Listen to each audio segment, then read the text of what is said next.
ঢাকা ৬ আসনে নির্বাচনী গণমিছিল করবেন বিএনপি মনোনীত প্রার্থী ইশরাক হোসেন। দর্শক, সেখানে আছেন সহকর্মী মামুন আব্দুল্লাহ। সরাসরি যুক্ত হব তার সঙ্গে। মামুন, গণমিছিল কখন শুরু হবে এবং নেতাকর্মীদের উচ্ছ্বাস কেমন দেখছেন? জি কনক, আপনাকে ধন্যবাদ।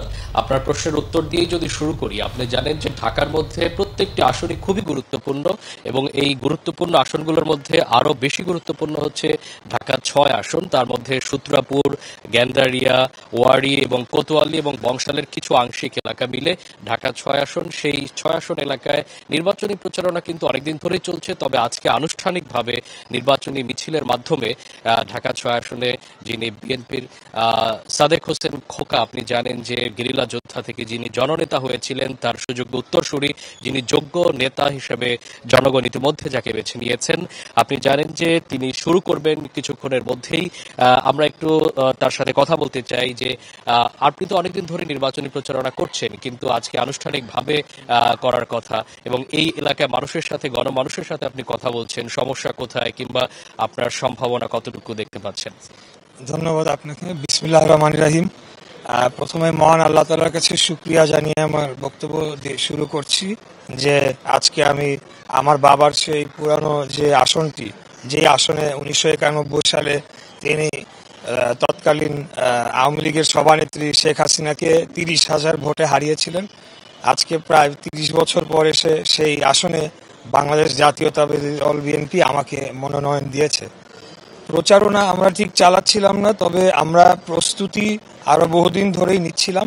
আমাদের যেহেতু আমরা একটা নির্বাচনমুখী দল, আমরা সবসময় নির্বাচনের জন্য প্রস্তুতি আমরা নিয়ে থাকি এবং খুব শর্ট সময়ের মধ্যে আমরা সেটাকে সম্পন্ন করে নির্বাচনে পার্টিসিপেট করার জন্য আমাদেরকে তৈরি করতে পারি। আর আজকে আমরা যেটা করছি, যে আপনারা জানেন যে ইতিমধ্যেই বিএনপির পক্ষ থেকে একটা তালিকা ঘোষণা করা হয়েছে। প্রাথমিকভাবে সেই তালিকায় যারা মনোনয়নপ্রাপ্ত হয়েছেন, তার মধ্যে আমিও এই আসন থেকে মনোনয়ন পেয়েছি।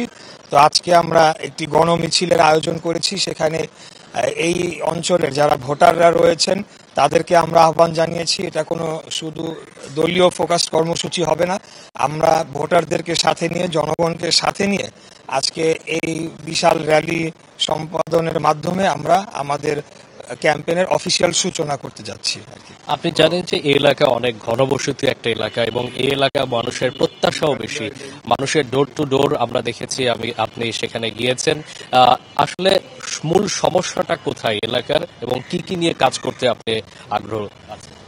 দেখেন, আসলে বাংলাদেশে একটা যেটা রাজনৈতিক কালচার তৈরি হয়ে এসেছে, সেটা হলো যে মানুষ সংসদ সদস্যদের সাথে ডেভেলপমেন্ট ওয়ার্কের একটা যোগ সাজস বা একটা আপনার কানেকশন খুঁজে বের করতে চায় এবং তাদের কাছে গিয়ে এই সমস্যার প্রতিকার চায়।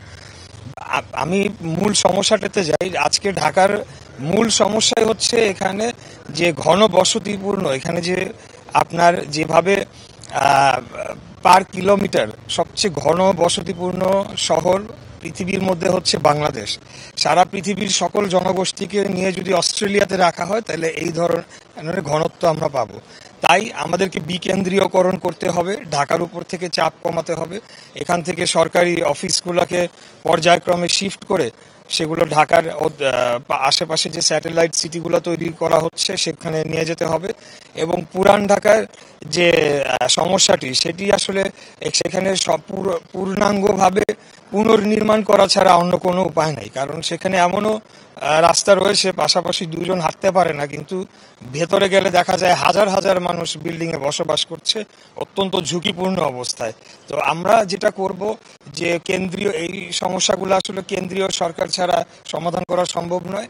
তো আমরা যদি আগামী দিনে জনগণের ভোটে নির্বাচিত হয়ে সরকার গঠন করতে পারি, তাহলে অবশ্যই এই অঞ্চলকে পুনর্গঠন করে এখানে বসবাসযোগ্য এবং নিরাপদভাবে বসবাসযোগ্য করার জন্য, গড়ে তোলার জন্য যা যা করণীয় সকল ধরনের পলিসি আমরা হাতে নেব। Thank you.